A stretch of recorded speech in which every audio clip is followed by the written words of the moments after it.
এখানে তো খুব মারছো, ইংল্যান্ডে এসো, তখন দেখা যাবে। তামিম ইকবাল কেভিন পিটারসনের 2 লাইনের সেই উপহাসটাকে মনে রেখেছিলেন।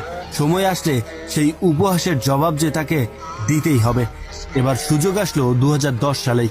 2টি টেস্ট এবং 3টি ওয়ানডে ম্যাচ খেলার জন্য বাংলাদেশ ক্রিকেট দল তখন ইংল্যান্ডে।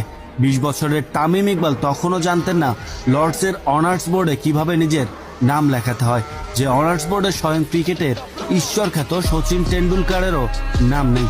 ইংল্যান্ডের বিপক্ষে প্রথম টেস্টে লর্ডসের ময়দান কেঁপে উঠল তামিম ইকবালের আগ্রাসী ব্যাটিং দেখে।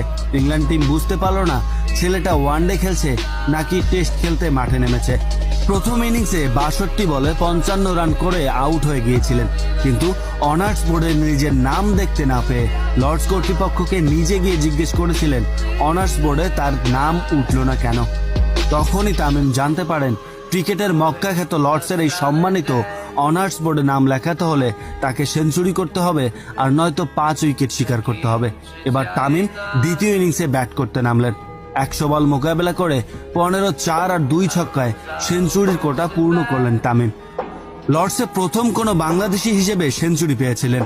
তার চেয়ে বড় কথা, লর্ডসের অনার্স বোর্ডে তামিমের নাম উঠবে। তাই তো সেঞ্চুরির সেলিব্রেশন করতে করতেই লর্ডস কর্তৃপক্ষকে জার্সির পেছনে তার নামের দিকে ইশারা করে হয়তো বলার চেষ্টা করলেন তামিম নামটা যেন ভুল না হয়।